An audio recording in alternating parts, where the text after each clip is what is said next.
Yeah, we got the sports wire here and big news in Chicago. They fired Matt Eberflus, the coach, this morning. What's really weird is he did his post-game press conference last night.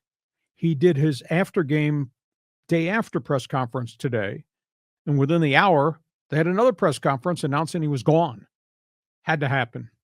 When you're 14-32 as head coach, when the organization is giving you every player you wanted in free agency or via trade, when you have the high draft pick and the kid doesn't make enough progress, and you fired both the offensive coordinators that you yourself hired, you can't stay with Matt Eberflus. And then you had the, quote, cluster F that happened at the end of that Chicago Bears Thanksgiving Day game.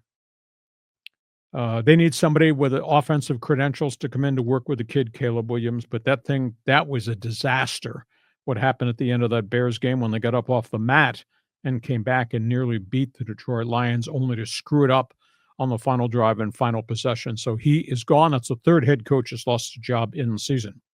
In Minnesota, this was a bit of a surprise. They're having a great season. This relationship, Kevin O'Donnell and Sam Darnold, the quarterback, has worked really well. O'Connell he's able to speak Darnold's language, and he's resurrected his career to the point that Sam's going to be probably the comeback player of the year.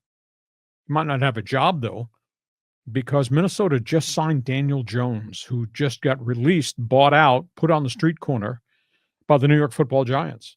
And Jones chose Minnesota over other places where he could actually go and play immediately. He's going to learn the system. He'll be the backup. He'll be the insurance in case anything happens. But looking down road, I don't know. They can't keep all these guys. So you got Darnold, who's on a one-year contract. You got Daniel Jones, who could effectively be the quarterback of the future or be a free agent. And you got J.J. McCarthy, who's recovering from the knee surgery. They spent a first-round draft pick. It's a fascinating thing as to why Daniel Jones chose that place, but it'd be interesting there. Next topic on the table, all things National Hockey League. Paul Bissonnette, NHL tough guy, turned broadcaster, really become a fabulous personality covering NHL games in studio for TNT. He was the restaurant in Scottsdale. He lives there. 6 guys were drunk, got in an argument, started to hassle the manager of the restaurant. What? So Paul interceded, tried to get these guys to stop it. They took the thing outside. The guy got jumped by 6 drunks, beat the crap out of him. Whoa. They're messing with the wrong guy. Yeah. Yeah, because Paul Bissonnette was a tough guy as an NHL winger. So anyhow, the cops came. They arrested all 6 of the guys. Bissonnette was back on TV this weekend. Look, black eyes and all. But you messed with the wrong guy. Yeah. And I don't think they knew who the hell he was. Right. And he was just trying to play peacemaker.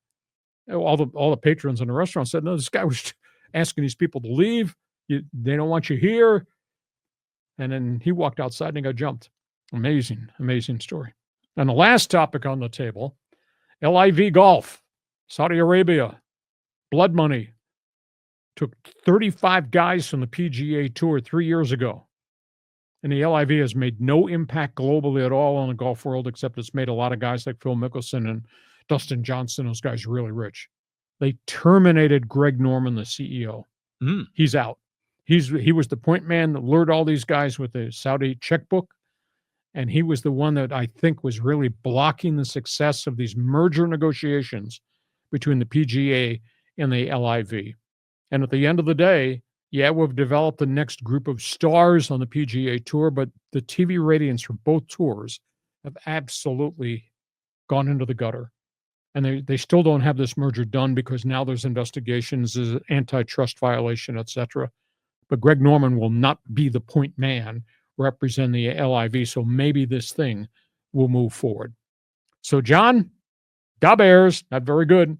No. Like the Vikings.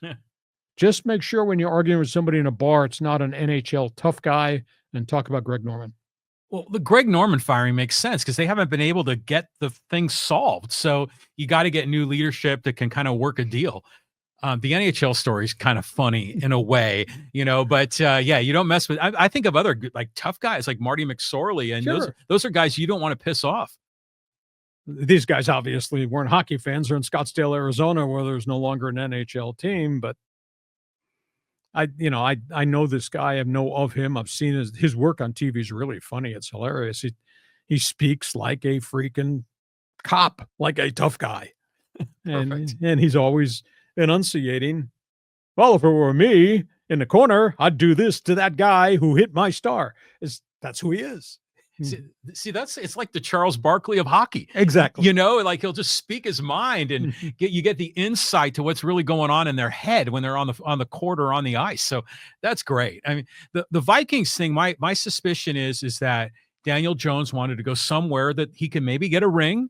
But at the same time, I worry, is Sam Darnold going to be looking over his shoulder? I don't think so, because you can't take a guy off the street and give him a 200-page playbook and digest it and be ready to play on Sunday. That's not going to happen. But Jones will go through a learning curve with Kevin O'Connell, and Jones has never played with a good team around him. I mean, his career was so sidetracked by injuries and monstrous sacks.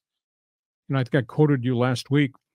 Daniel Jones started 70 games with the New York Giants. He was 24-44, I think, as a starter. And he threw 70 touchdowns in 70 games. I think he turned it over 50 sometimes, took 208 sacks. It was just a bad organization, bad team. And then, by the way, they let Saquon Barkley go across the state line to the Philadelphia Eagles in the division. So he's in a much better place. There'll be a learning curve there. And we'll just see whether he stays, whether Darnold stays. We don't know about J.J. McCarthy coming back from this major meniscus tear surgery. So somebody's going to be a starter. One of the other guys will probably leave. Sounds like the 49ers a few years ago when they had Trey Lance and Jimmy G. But still, McCarthy is going to be the guy. I mean, once he's healthy, right? Healthy and goes through the learning curve. Okay. That's different. I mean, when you're on the field as a raw rookie, yes, Caleb Williams.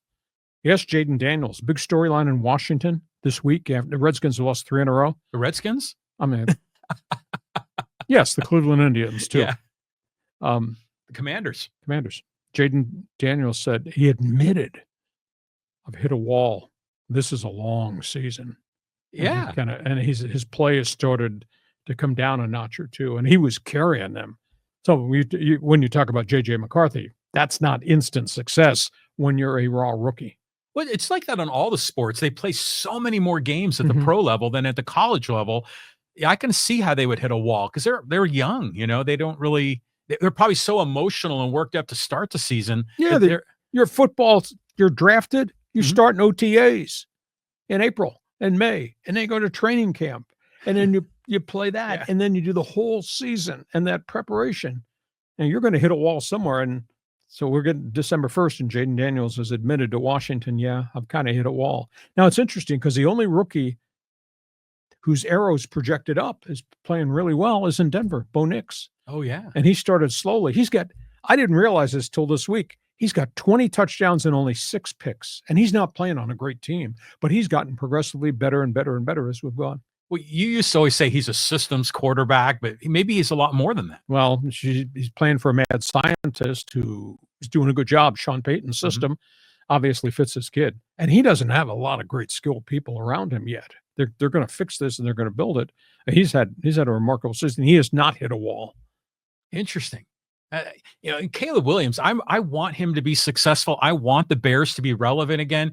But even Caleb Williams didn't look sharp at times during that game. And there's panic and the blocking's terrible. And, he's had games where you saw the flashes throw for 333 yards. He had back-to-back 300 games. I said, yeah. But he's also had games where he was 6 for 21 and got sacked 9 times. So he's not in a good situation with a team around him at this point. And obviously there's coaching issues because they fired 2 coordinators now. Chicago is a mess. And by the way, winter's coming to Chicago too. So winter is coming. It's like this, like Game of Thrones. But can't remember what I was going to say. Let's keep moving. Okay. It is time for this. This podcast is brought to you by Dixieline Lumber and Home Centers. You got projects, they've got solutions, they've got materials. They'll be glad to be your best friend, be your consultant, and give you ideas. Sample what they make available to you at any of the 9 locations in San Diego and the new one up in Orange